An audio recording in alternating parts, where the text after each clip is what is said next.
ಪ್ರಾಚೀನ ಕಾಲದಿಂದಲೂ ಕೃಷಿ ಕಾರ್ಯಗಳಿಗೆ ಮತ್ತು ಜನಜೀವನಕ್ಕೆ ನೀರನ್ನ ಒದಗಿಸುವುದರಲ್ಲಿ ಮುಖ್ಯ ಪಾತ್ರ ಕೆರೆಗಳದ್ದು ಇದೆ. ರಾಜ ಮಹಾರಾಜರುಗಳ ಕಾಲದಿಂದಲೂ ನಿರ್ಮಾಣವಾದ ಅದೆಷ್ಟೋ ಅಸಂಖ್ಯಾತ ಕೆರೆಗಳು ಗಿಡ ಮರ ಪ್ರಾಣಿ ಪಕ್ಷಿಗಳ ದಾಹವನ್ನ ವ್ಯವಸಾಯದ ಕನಸನ್ನ ನನಸಾಗಿಸಿದೆ. ಒಂದು ತುಂಬಿದ ಕೆರೆ ಆ ಊರಿನ ಪ್ರಕೃತಿ ಸಮತೋಲನತೆಯನ್ನ ಕಾಪಾಡುತ್ತೆ, ಮಳೆ ನೀರನ್ನ ಶೇಖರಿಸಿ ಅಂತರ್ಜಲ ಮಟ್ಟವನ್ನ ಹೆಚ್ಚಿಸುತ್ತದೆ. ಜನರ ಬದುಕಿನಲ್ಲಿ ಪ್ರಕೃತಿಯ ಉಳಿವಿನಲ್ಲಿ ಕೆರೆಗಳು ಬಹುಮುಖ್ಯ ಪಾತ್ರವನ್ನ ವಹಿಸಿದ್ದರೂ ಕೂಡ ಈ ಆಧುನಿಕ ಯುಗದಲ್ಲಿ ಅವುಗಳ ಸಂಖ್ಯೆ ಕ್ಷೀಣಗೊಳ್ಳುತ್ತಿದೆ. ಕೆಲವು ಹೂಳು ತುಂಬಿ ನೀರನ್ನ ಶೇಖರಿಸುವ ಸಾಮರ್ಥ್ಯವನ್ನ ಕಳೆದುಕೊಂಡಿದ್ದರೆ ಇನ್ನು ಹಲವು ಒತ್ತುವರಿಯಾಗಿ ಮುಚ್ಚಿ ಹೋಗಿ ಅವುಗಳ ಸಮಾಧಿಯ ಮೇಲೆ ಅದೆಷ್ಟೋ ತೋಟಗಳು ಕಟ್ಟಡಗಳು ತಲೆ ಎತ್ತಿ ನಿಂತಿದೆ.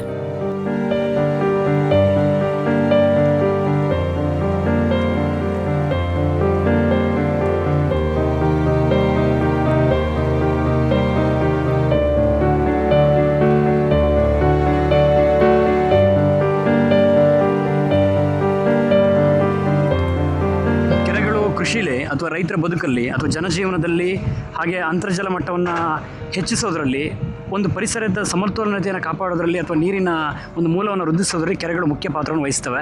ತುಂಬ ಕೆರೆಗಳು ಏನಾಗಿದೆ, ಸಾವಿರಾರು ಕೆರೆಗಳು ನಮ್ಮ ಪೂರ್ವಜರಿಂದನೂ ಕೆರೆಗಳು ಬಂದಿದೆ. ಅಂದರೆ ನಮ್ಮ ಮುಖ್ಯ ನೀರಿನ ಮೂಲಗಳೇ ಕೆರೆಗಳು. ನದಿಗಳ ಹೊರತುಪಡಿಸಿದರೆ ಕೆರೆಗಳ ಮೂಲಕ 10 ಎಕರೆ ಕೆರೆಗಳನ್ನು ಮಾಡಿ ಅದರಿಂದ ನೀರನ್ನು ಪಡಿತಿದ್ರು.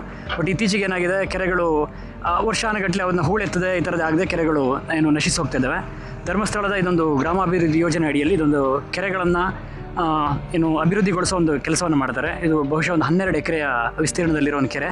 ಈ ಕೆರೆ ಅಭಿವೃದ್ಧಿಯಾಗಿ ರೈತರಿಗೆ ಹಸ್ತಾಂತರ ಆದರೆ ಒಂದಷ್ಟು ಜನ ಕೃಷಿ ಚೆನ್ನಾಗಿ ನಡೆಯುತ್ತೆ, ಒಂದಷ್ಟು ಜನಜೀವನ ಚೆನ್ನಾಗಿರುತ್ತೆ, ಹಾಗೆ ದನಕರುಗಳಿಗೆ ನೀರಾಗುತ್ತೆ.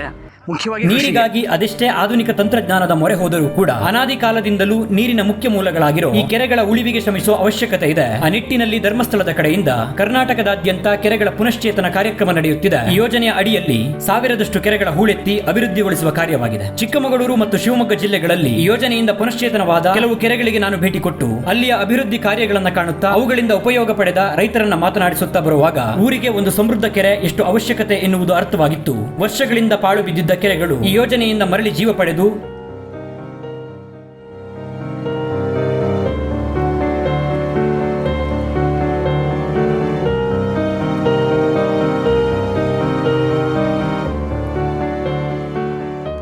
ಶಿವಮೊಗ್ಗ ಜಿಲ್ಲೆಯಲ್ಲಿ ಈಗಾಗಲೇ 67 ಕೆರೆಗಳನ್ನು ಮಾಡಿದ್ದು ಈ ಊರಿನವರಿಗೆ ಇದರ ಕೆರೆಯಿಂದ ಬಹಳಷ್ಟು ಉಪಯೋಗ ಆಗ್ತಾ ಇದೆ. ಯಾಕೆ ಕೇಳಿದ್ರೆ ಇಲ್ಲಿ ಜಾನುವಾರುಗಳಿಗೆ ನೀರು, ಆ ಮೀನು ಸಾಕಣೆಯನ್ನು ಮಾಡ್ಕೊಳ್ಳುವಂಥದ್ದು, ಇಲ್ಲಿನ ಹೂಳು ಫಲವತ್ತಾದ ಮಣ್ಣನ್ನು ರೈತರು ಅವರ ತೋಟಗಳಿಗೆ ಮತ್ತು ಅವರ ಹೊಲಕ್ಕೆ ಅದನ್ನು ತಗೊಂಡು ಹೋಗ್ತಾ ಇದ್ದಾರೆ. ಸುಮಾರು 500-600 ಕುಟುಂಬಗಳಿಗೆ ಮುಂದೆ ಬಹಳಷ್ಟು ಇದು ಉಪಯೋಗ ಆಗಲಿಕ್ಕಿದೆ.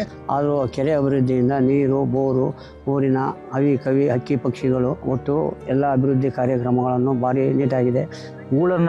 ಗೋಡನ್ನು ಎತ್ತೋದ್ರಿಂದ ಎಲ್ಲ ಭೂಮಿಗಳು ಫಲವತ್ತತೆಯನ್ನು ಹೊಂದವೆ, ನೀರು ಶೇಖರಣೆ ಜಾಸ್ತಿ ಆಗುತ್ತೆ. ಅದರ ಜೊತೆಯಲ್ಲಿ ಮುಂದಿನ ಒಂದು ಭವಿಷ್ಯಕ್ಕೆ ಬಹಳ ಅತ್ಯುತ್ತಮವಾಗಿರ್ತಕ್ಕಂತಹ ಒಂದು ಕೆಲಸ ಇದು.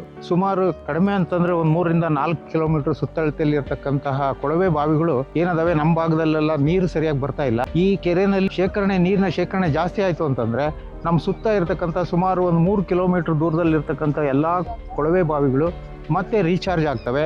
ರೈತರಿಗೆ ಇದರಿಂದ ಬಹಳ ಅನುಕೂಲ ಆಗುತ್ತೆ. ಮುಂದಿನ ದಿನಗಳಲ್ಲಿ ಚಿಕ್ಕದಾನಹೊಂದಿಯ ಒಂದು ಗ್ರಾಮಸ್ಥರು ಸಮೃದ್ಧಿಯ ಜೀವನವನ್ನ ಮಾಡ್ತಾರೆ ಶ್ರೀ ಕ್ಷೇತ್ರದ ವತಿಯಿಂದ ಅಂತ ಹೇಳಿ ನಾನು ಹೇಳಲಿಕ್ಕೆ ಇಷ್ಟಪಡ್ತೀನಿ.